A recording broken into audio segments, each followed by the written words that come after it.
All right, guys. It's another UCL edition, fantasy football. So without further ado, let's kick it. So what I decided actually is my recent, a couple of days video ago, is doing well, according to me, starting my channel. So I'm like, okay, cool. Let me release some more Champions League content. And what I wanted to do actually is break down the groups. I want to get into a lot of the talking points below. I think let's not waste any time and let's get into it. And I just want you guys to engage. I really want to engage with you guys. Please hit me down in the comment section. Tell me what you think about my views. Again, this is really all just my views from what I know of the teams. You guys definitely may know more. So yeah, man, let's engage, let's interact. I mean, we've got a couple of weeks, 2 weeks until the Champions League starts. So yeah, guys, let's do this. Group A now. Woo! Guys, the big boys. Man City and PSG. I feel sorry for Leipzig and Club Brugge. I think they're two good clubs in their respective leagues. Leipzig has had a very not a good start. Club Brugge just got their ass handed to them. They've played 6 league games already. So they're not really doing well. And I feel like for me, that's the form that I would count. Is the form that you have coming from your league going into, the next game, basically. PSG, Man United, Man City, need we say more? I mean, those two are definitely not just the favorites, but yeah, I think then the battle becomes for the best third place between Leipzig and Club Brugge. And the hard thing is Leipzig just lost Marcel Sabitzer, and that's a blow to them, honestly, considering they haven't had a great start and also to actually produce. But they've got that guy Silva up front, and he's been scoring goals for them. He was really good last season. Didn't move anywhere with his transfers, but there was a lot of links with him in Arsenal. Arsenal, my team. Hey guys, you know what? It's so stressful right now being an Arsenal fan. But let's not talk about those guys. Let's talk about these guys. So, I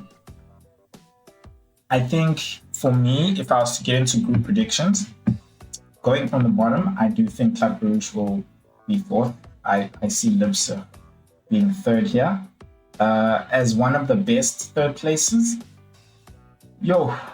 I don't think so.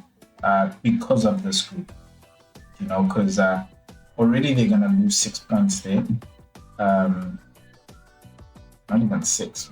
It's 12 points. They're really losing 12 points. They have to try and shave off at least one on there. And that's that's from Man City and PSG. And then from Club Brugge, they gotta fight it out. They gotta hope they can grab 6 points from them. And if they can do that, they could be contenders for best 3rd place. But I highly doubt it in this group. I think Club Brugge will be fighting for their pride as well.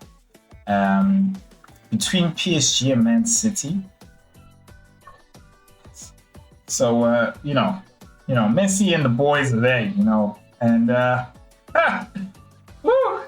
and Kylian, it hasn't moved yet as the moment I'm recording this video, but the way things are going in the media, I feel like Paris Saint-Germain is just trying to get their money's worth as well. And I feel like he will move. If he doesn't, I feel like everybody's in trouble, bro. Everybody. But Man City, I feel like they still honestly need a striker. And you know what? A striker could have been that one difference in the Champions League final. Taking nothing away from Chelsea. Chelsea, for me, showed me flames last season. Even this season, Like for me, in my predictions, I predict them to win the league. Even with Cristiano Ronaldo still having come to Manchester United. Like the way Chelsea played, I'll get to the group. But Man City, for me, it's a striker that I feel like if they had that, and you know what, Lewandowski was out here going, "Hey, I want to leave," and I felt like, "Hey, these top strikers are moving. What if Lewandowski just went to City?" Let me tell you something. If that happened, guys, it will be the most entertaining Premier League, and I think also Champions League, especially between Man City and PSG. That's a rematch, bro. That's a rematch. And PSG guys, bro, hey, let me tell you something. It's like seeing your friend who was like, well built, and then like you see him again the next season, and he's like, I'm like some steroids, I'm like some real serious stuff. Messi, Ramos, Wijnaldum, Hakimi, Donnarumma. Need I say more on what's already there? Nah, guys. Nah. With that said, for me, between these two, I see, in my opinion, I see PSG coming out on top of this one. Man City second. Yeah. I'll tell you one thing I do doubt about PSG though, and you guys might hit me because of this, but I'm not sure if Pochettino can handle that team. And when I say this, I mean to absolutely utilize them to their utmost strengths and produce. The Galacticos themselves, I mentioned this in my previous video, the Galacticos themselves, they didn't win a Champions League, guys. They were like as on steroids as these guys. Beckham, Zidane, Raul, like, hey, Steve McManaman, Ronaldo, Vinicius, Luis Figo. I can sing them. Hey, bro, like Ramos, hey, Hierro, Roberto Carlos, guys. Most expensive wall, bro. Expensive. And they didn't win.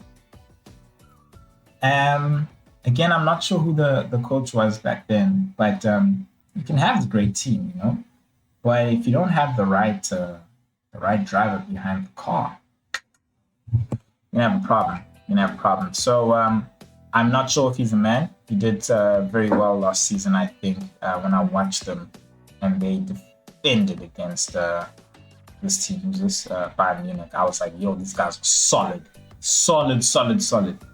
But he came up against Man City and like it just showed him, bro. It just showed him.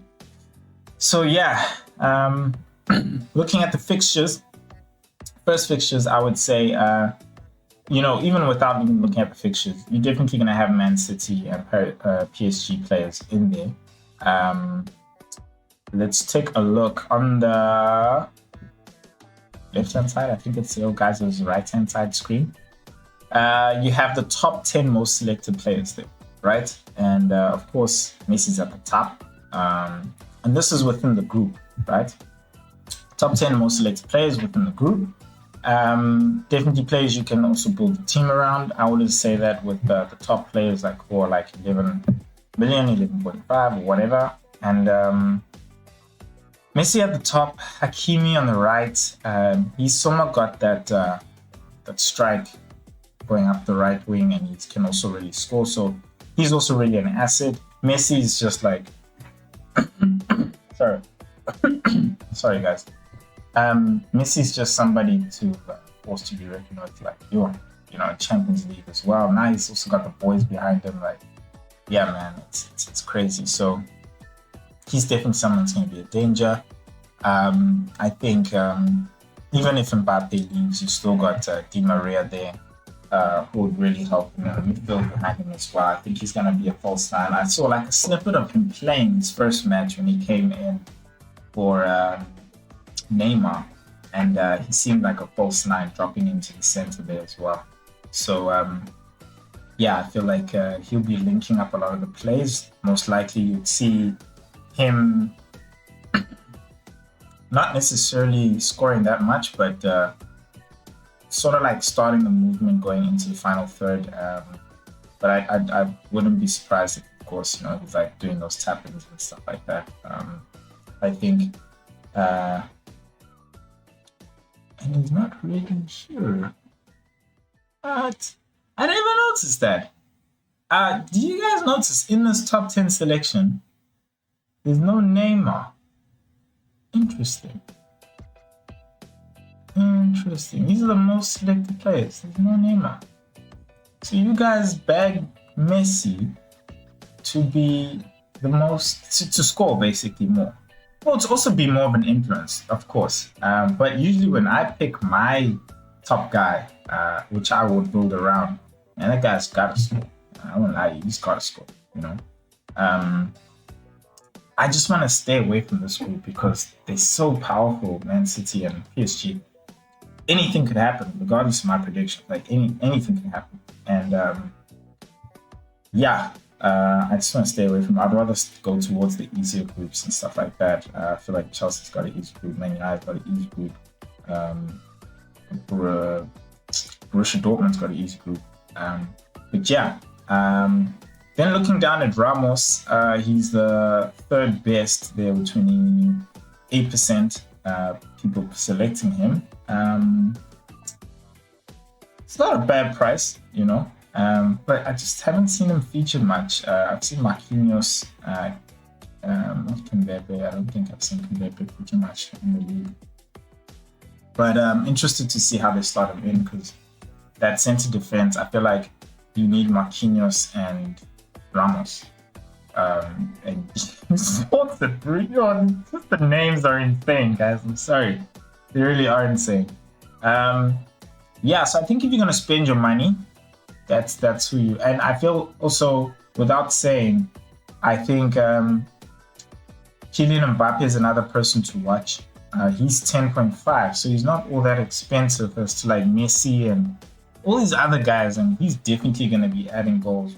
So these are a place where you can spend a lot of money, but also so much save money instead of going for those heavy, expensive strikers. And then he's a player to watch. I think that the Kroper guy in Club Brugge, I looked at those guys' league and he hasn't featured at all. So I was really surprised when I saw 11% people picking him. So he's not even a place to save money. I was going to say like, okay, where can I save money? I feel like if you want to save money somewhere, it would be Kyle Walker in this group. Yeah, Kyle Walker. And Kyle Walker.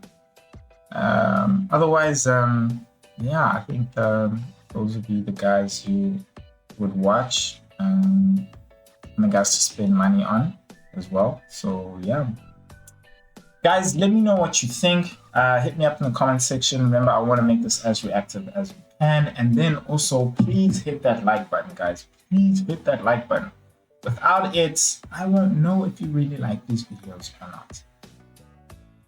Actually, if you don't hit it, I know you don't like it. But anyway, you get my drift. Please hit the like button. I love you guys.